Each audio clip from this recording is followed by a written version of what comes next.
Well, we have the president of the Manitoba Métis Federation on the line, David Chartrand, and I hope you're feeling better, Dave. I went to work Thursday, Friday, Ray, and felt a little bit better, and then I got a hell of a head cold this morning again. So, anyways, it's just stuffiness. You can't, your head is. Because I got tested on Monday, and I was cleared. I'm negative. There's no COVID or nothing. Just a regular flu. How's the sound, Ray? I'm sitting outside right now. Do you hear background sounds or anything that's affecting the call? No, you sound great, as a matter of fact. Excellent. Gore bought me this new headset I'm using, so it's something I think I'll try to use more often. I can just sit outside, walk around. It's nice and clear. Yeah, thank you very much. Well, let me start off by saying, okay, let's not, I'm going to give a heads up to all of the young children out there and teenagers and youth and, of course, loving husbands and that the Mother's Day is coming May 9th. There's no excuse for you. Make sure you get ready. And I said there's so many different ways to spoil your mom, which you should do every day anyway, which traditionally we do. Yeah. But let's make sure that people out there prepare themselves. On May 9th is a special day for mothers in this country. And so let's make sure we go out of our way to spoil them that day. I don't know yet what I have, me and my baby been talking, what we're going to do for hours here for Gorian and see what they're doing. Of course, John, my daughter, said to me, "Well, you should spoil me for Mother's Day." I said, "It's not my job anymore. I'm not. You're what a man now. That's his job." So, anyways, so just give a heads up to everybody. May 9th's coming next Sunday, and there'll be. We're also doing a special edition on that particular day, Ray, on May 9th, starting at 6 o'clock. The Beat Goes On. Yeah. And so everybody can go tune in to The Beat Goes On, mmf.mb.ca, and you'll find live The Beat Goes On. So 6 o'clock, I think it's a 3-hour show. I think it's 3 hours. But we're going to have a bunch of songs for about women and mothers. And so for people out there who want to prepare themselves also for that particular day, you want to, the sad part about it is we're all in lockdown. And it's going to kind of steal from Mother's Day, but families still in their houses still can celebrate, and you're going to still maybe have a barbecue for your mom out there or some kind of picnic style. You can just sit outside your house and listen to Métis music coming on live to you. The Beat Goes On at 6 o'clock on May 9th. So now let's go into some business. I had a very good meeting with Treaty 1 Chiefs, and let me express my gratitude to the professionalism, of course, and definitely the leadership. We had a very good discussion on what's happening regarding Crown land and agricultural-based leases that are happening in this province. We know there's First Nation, there's Métis farmers and ranchers out there, and we're getting many calls from many of them across the province, and we hear loud and clear what's happening to these poor farmers and ranchers. This particular government, the Pallister government, has actually really is set them to a verge of bankruptcies, and it is quite sad to see it happening. And it's we are looking at the Federation right now. Actually, I got a new minister, David Boudon, is the Minister of Agriculture and Farming. And he's actually coordinating a meeting with the ranchers and farmers. We want to sit down and chat with them regarding what can we do. Is there a legal fight we should be pursuing with this government? Because they're bankrupt. What they're doing to them is they actually in 2.5 years raised about threefold their lease costs. So if you're paying hypothetically, say, for a particular acreage of lease land that you're getting from the government for hay for your cattle, and you're paying hypothetically $3,500 a year, so you can afford it. It saves you a lot of money. If you have your own place, you could farm your own hay instead of trying to buy it because it's not cheap. They raise it 3.5 times now. All of a sudden, you're paying about $12,000 instead of $3,000. So it is really scary to see what's happening to them, and a lot of these farmers can't afford that. And so they're putting them to really shut down their farms. But here's the catch part that people need to be aware of. The province is called Bill 12, and the province is pushing it through, where a minister can actually public auction this land. You don't even have to be a Canadian citizen anymore to buy the land, Ray. No. Rich Americans can come along, buy all that lease land I'm talking about. What? And 15 years have it under their watch, and we can just watch that land, and some of it is hunting land for trees and swamp, and we just got to watch as rich Americans come along and they could buy it, and rich Albertans, and they could just come lease that land. It's going to go up for public auction. It doesn't even go to hearing. The minister can sign off on it. It is unbelievable that they're doing this in Manitoba. It was actually, gave their life to this particular issue, family after family, generation after generation, working to raise their ranch or their farm, and to find themselves now that they can't afford it, they're priced out. So we're having a meeting with them upcoming soon. And the Federation is going to look at all options available to us, even if necessary, going ourselves to public auction. But that's only for addressing Bill 12. But what the chiefs and I are talking about now is saying, look, if that leased land leaves that particular rancher or farmer, is now up back to the provincial government, then the provincial government has a duty to consult with the Indigenous people, because that's Crown lands. Right. So we're going to be pushing probably a potential force to, again, as usual with this government, into the courts to fight to defend ourselves and defend our ranchers and farmers. So we're going to be pushing that leased land cannot be sold to anyone, that's a Crown land, and that we should have the right to discuss how it impacts our people and how it should move forward in Manitoba, and how Indigenous governments have a say.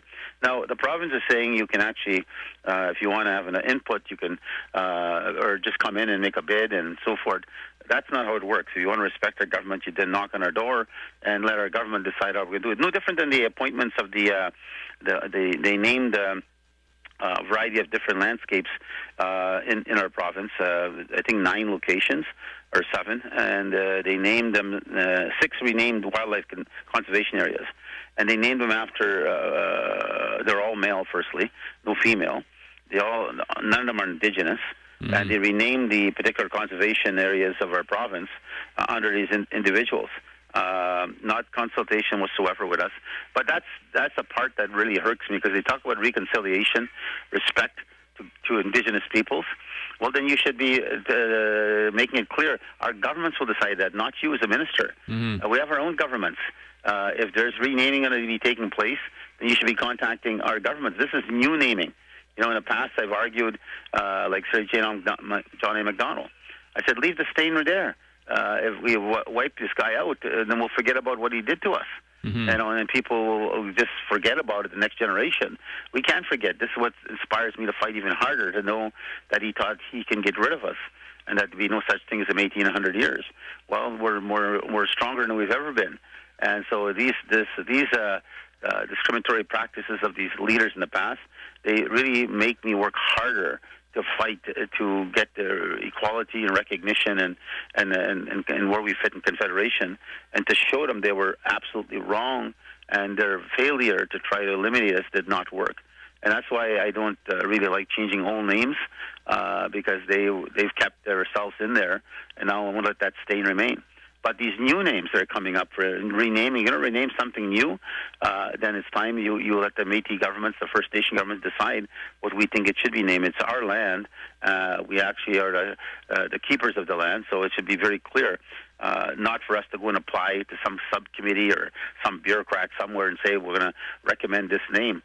Well, if you have any belief that is to reconciliation, then you would say we're letting the Métis government choose what they believe is the right thing. We're not letting. In fact, it's the entitlement of the Métis government or the First Nation government to decide the name of that particular location. They're the ones that have the history of this province, and this land base. So now, so that issue is going forward. But we actually are, as farmers and ranchers are listening on the show. We have meetings coming up.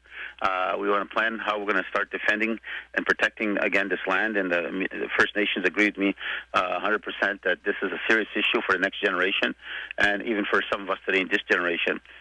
Because I said to them at the end of the day, Section 35 rights will be nothing, because now you got to ask American who potentially could own that land if you can go hunt in that land.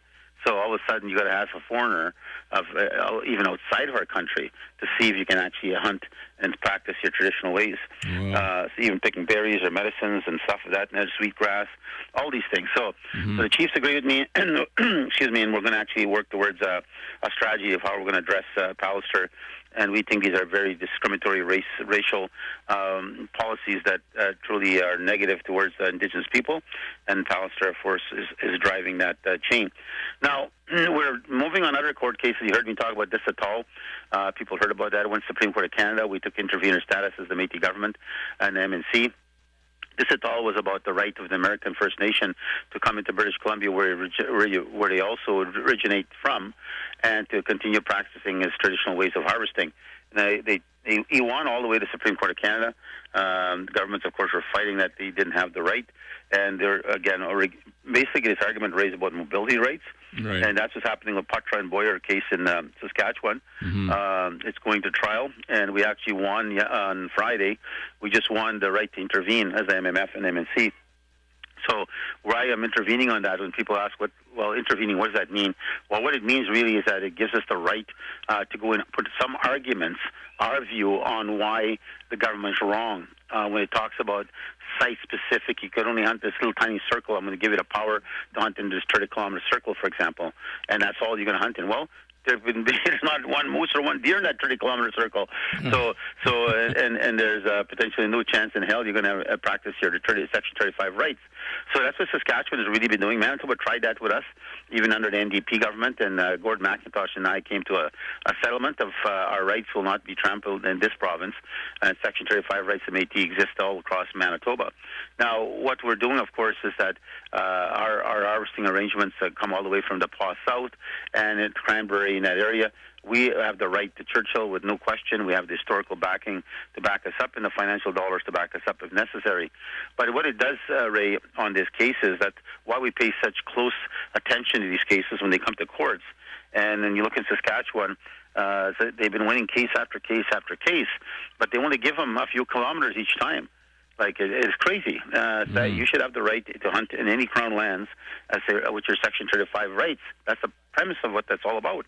So that's why he took intervener in that case. It'll go to trial, and MMF will be able to argue its arguments inside there that Métis in the prairies have the right to hunt in Crown lands, and so should the First Nations always protect that. So that's the case that's coming forward, so people understand when I talk about them on our show here, is to educate them that MMF's paying close attention to these matters, even though they're outside of our province. They do affect us when it comes to law, and we need to be careful of that. So we also have the MMF bison herd. We have 16 bison now, and we have 6 more on the go. 6 more babies are coming. Yeah. There's a program going on. It's actually it's a Métis-run business. It's a Hiron Head bison ranch in the southeast part of our province, and actually they come from the northwest region. These individuals, these Métis family, and they run the wife for sure comes from there. I don't know where the husband comes from. He used to be a hockey player. You should see the size of this guy's hands. Holy man, I hope he's listening to the show. I wouldn't want that hand slapping my face. It's covered my entire face. Anyways, his ranch he owns a lot of buffalo, about 100 buffalo, and he works with us in partnership to keep our bison. So we have 6 new babies coming up. There's a contest coming up. And so I encourage people to go into the Iron Head Bison Ranch website and see if there's a way that we can actually get kids involved. There's all kind of comments, the naming of the buffalo and the new babies coming up. And it's going to be a good challenge. There'll be some nice prizes, and people can definitely get involved in that part. You wouldn't believe what my wife is doing right now, but she's trying to interfere with my call here, dancing around in the deck here outside here, trying to call. She thinks I won't tell on her. Of course, I'll tell on her. Trying to get my concentration going somewhere else. Anyways, just to laugh at me. But Bucky drove by here this morning. So Bucky, I hope you're listening to the Métis Hour. He's driving around with his van, the Métis van, and of course the MMF sponsors that, and we're very proud of what Bucky does. It really gets a lot of attention in the neighborhoods when he's driving by. They have also COVID. Let's talk about that shortly. COVID is becoming a very serious issue. We need to be very careful with this, my friends. It is a dangerous time for all of us. As you heard me say, it's going to rob Mother's Day, and I have some birthdays coming up. I'll talk about what's going to rob their birthdays because nobody's allowed at your house anymore. That's right. And not even a family member can come to your house. Like my daughter can't come and see me no more, and that's quite sad to see, Ray. And I don't know what's happening at your house. Well, we don't have anybody with us, so they're all out of town. Oh, okay. But nobody can visit anybody's house right now, and I encourage people again to take heed to that. I think it's a little bit crazy because you can go to a lounge or a restaurant and with 4 different addresses and all sit together without your mask and eat and drink and talk, but you can't have 2 people like they allowed 4 to come in your backyard. I know. It doesn't make sense. I don't know how Palliser thinks. I honestly don't know how this guy thinks. I think it's because this money is made on the other one. There's no money made when they go to your house, right? Yeah. No taxes being collected there. So again, it's but people take it very seriously. A 13-year-old died in Ontario, and a new baby also passed away. And it's starting to hit the younger generation. This variant is getting smart. It's getting around different cells that are trying to fight in the body to prevent it from causing us great sickness. Because even when I was sick here over the weekend, last weekend, I thought I was in COVID for sure the way I felt, except I had no fever and I could still smell. But I was in miserable shape, and but it tell you that I understand COVID can even be worse than that. So, and I'm a strong man, I tell you, but I was scared to get my pneumonia again because I had it about 3 times already. So, but again, it's good to see. We also have another case which I forgot to mention. Cecil Thorne has been fighting one where this is a serious issue, and the First Nations also have the same view in mind. I have a lot of these lodges or American-owned. A lot of them are sold now. And they go to very pristine lakes of our in the north and different parts, and all of a sudden they want to control, they want to own all that lake. They're just coming there as renters to utilize a business, but all of a sudden they want to own it, and conservation seems to bend over backwards for these businesses, and they go against Indigenous rights. It's quite I think, insultive of the way they take matters. Mm-hmm. But I forgot to mention Cecil Thorne. I had a good meeting with him and his lawyer and our lawyers at the Federation on Friday. So we're going to be looking and supporting him on his case as he moves forward. They took away his commercial license because a lodge was arguing that is affecting the business of the lodge. So you take away Métis fishing licenses, but it doesn't hurt you. But you support that American that has probably runs away making sure they don't pay taxes in their province, and you fight a poor Métis fisherman who does pay taxes in your province. So, right. So it's just sad how government operates, and but we'll be supporting as he goes forward on the case. But again, I want to express my gratitude to the chiefs. We're also going to look at putting a wildlife potential federation, wildlife association.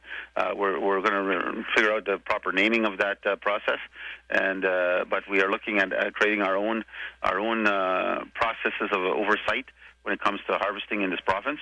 And we'll be looking at signing an MOU and some treaties moving forward. I was very pleased to hear Chief Saging and Chief Smith from Broken Head and other chiefs that are speaking there. Dennis Meaches, of course, coordinated all this.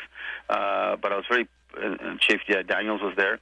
But it's time that, as always, you heard me say in the shows before, like if our ancestors in the 1800s were able to sign treaties about sharing, then why can't we do it now? We're supposed to be smarter today based on our education. So, in my view, it's a good message I'm hearing from the chiefs that we should sign treaties where Métis and First Nation are coexisting in the same traditional areas and making sure we're practicing conservation to protect the future of those areas. So like if you look at G26A, for example, in Saging territory out there, Métis also had that right to that territory. So it only makes sense for us to get a working relationship with the chief and council, that we sign a treaty about how many harvesters. They should know how many harvesters are coming there from our nation, and so they should have a good handle, and we should work together of keeping a populace count of that area to make sure we keep our population, our animals solid, and so the next generation can practice their Section 35 rights. So again, Ray, I want to wish some birthdays here, some happy birthdays. I got a few of them listed in a whack of papers that are laying all over in front of me, Ray. All right. But I want to start off with a big one first, Ray. Mm-hmm. I was going to go to Greg Palmer and Teresa Palmer. They're celebrating their 50th anniversary. 50th anniversary. Happy anniversary. Happy anniversary. We send a gift always, and the gift will be going out to you from the MMF government to the Palmer family. 50th anniversary. I'm so proud that they're from the Interlake region. So again, thank you for being who you both are, and for keeping your family strong and keeping yourself together as a family for 50 solid years without question. So again, Greg and Teresa, directly from the President, I want to express my proud and pure appreciation, gratitude to who you are both, and for keeping the marriage sanctioned strong, and the principle of what it means. So again, thank you very much. Now, happy 36th birthday is going to John Sanderson. That's my son-in-law. He's actually crying about his birthday. It's on Sunday. He said, "No, I have no birthday. I have nobody to celebrate with. I can't get nobody. There's no barbecue. There's nothing." That's right. Too bad. I said to him, "Well, we'll celebrate maybe in the summertime." But happy 64th birthday also to Jack Park we celebrate. He's not shy to say his birthday age, so he's 64 years old, and happy birthday. And also happy 47th birthday to Kat Patino. Actually, Kat is a Métis citizen. She works at the Federation. She works at the President's office, and a lot of the writings you see actually come from Kat. So happy 47th birthday, Kat. And happy birthday to Gus Chartrand out there, and happy birthday, Gus, and a big birthday from Sugar and the rest of the crew out here in Winnipeg. And I'm proud to say Thomasina's son is out of the hospital, 6 weeks in there. That's the young Joseph I was talking about, asking prayers to go out to the family out in Duck Bay. Mm-hmm. He was in Winnipeg here. His mom was here, stayed throughout, and wouldn't leave. And it was great to see, again, him getting healthier. But there was great fear. He was basically in a coma and different challenges he was facing, and there was fear that he would be leaving this world. And the good Lord decided to make sure that he's still going to stay here with us. And I'm sure they're so excited as parents back home in Duck Bay. So kudos to everybody out there and all those prayers. Thank you very much for going out there to make sure. Also, I see something here about Bucky. I don't know if it's his birthday or something. I got a bunch of pages here. I got to find the right one here, the last one, I think. Bucky, no, Bucky drove by us. Well, it says here. Okay, good. So anyways, Ray, that's so people know what happens. I get about 8 pages in front of me of different reports. I got a report on many different files that are taking place. I'm having a meeting next week with the HRD on Wednesday. That's the training money. That's thousands of jobs have been created in this province and continue to be created. I want to thank again the hard work there of John Fleury, our minister, who works diligently on that file, pushing it very, very hard. And at the same time, to Carrie and Tracy, who run the department, and they have about 40, 50 staff. And but I tell you, the amount of people that get access to the training and the ability to change their lives, and then from there even buy houses. So I'm very, very proud of it. And I also want to thank all the contractors that are out there. Pay very careful attention on the COVID. There are rules when you're out there working, but we have over 200 houses they're working on right now, Ray. And I want to say again, thank you to all of those hard workers that are out there risking. And also, we got our hamper program. It's back in full swing. We have no choice. We want to keep people locked up in their homes, staying in their homes. So elders out there, Métis citizens, if you need something, contact the region right away, and we'll have a hamper delivered to your house, because we don't want our families leaving their homes, not with this new variant. It's too dangerous. It's too scary. It could take, as I said, the younger people. My granddaughter's sitting across here, Martha, and she was still asking, why can't I get a needle, Papa?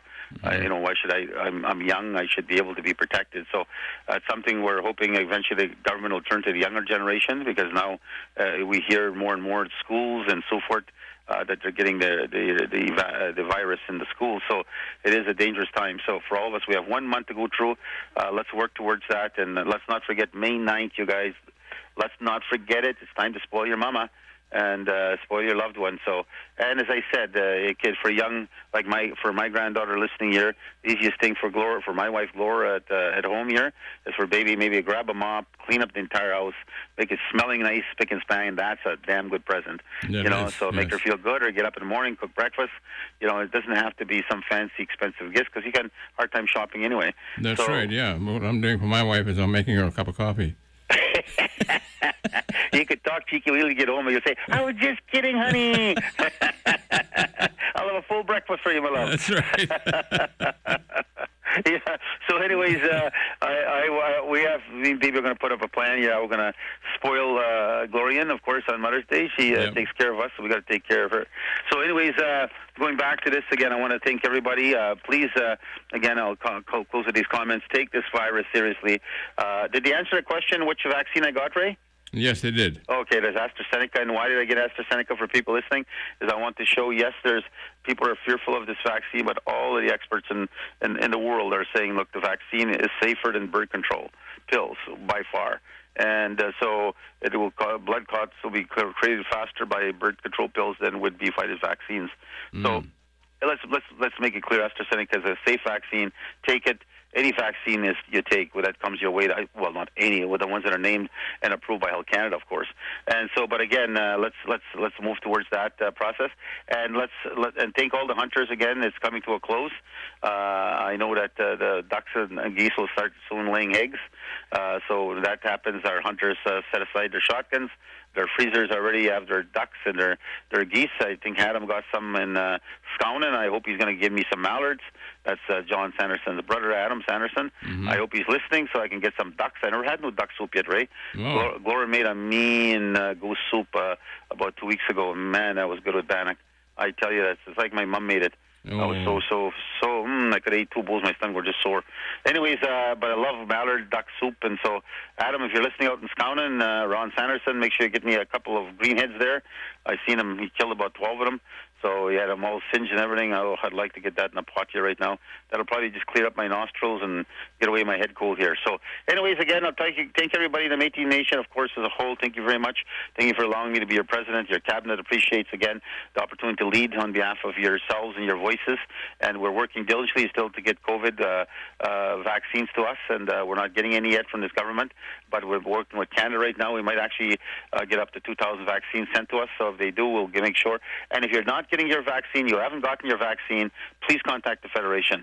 Métis citizens out there that are listening, because we're in a different age bracket compared to First Nations. But if you got it on reserve, you can get 18 and up, because reserves are allowed to that. We're not in our Métis villages, so they're using a different formula.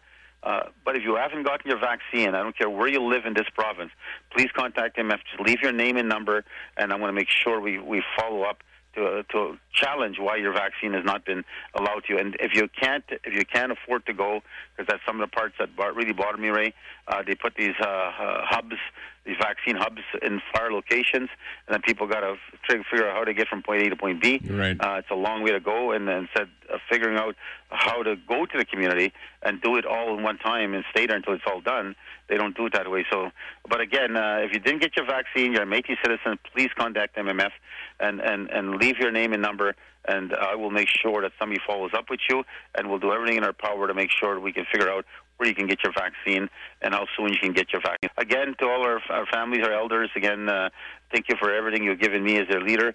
All your prayers really mean a lot to me, and they guide me well in a sense of who I am, and what my mom always taught me, never forget where I come from.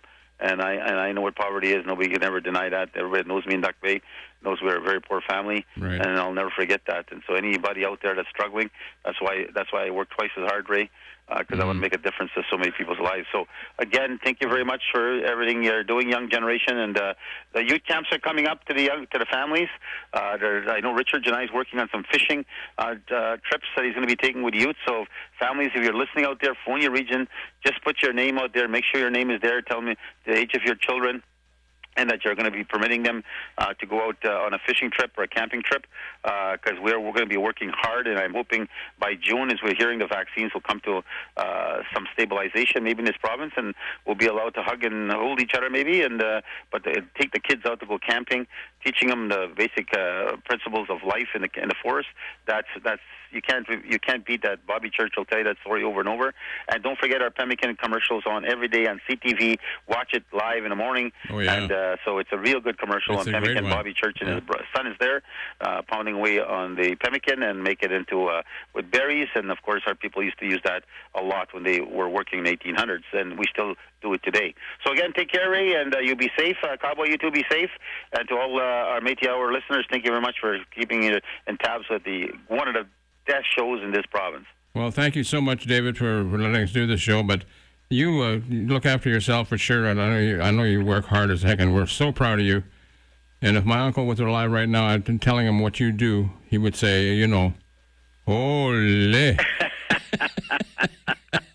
And Sugar wants to say hi to all her friends out there. Okay. Okay. Talk to you guys. Okay, bye. Bye-bye.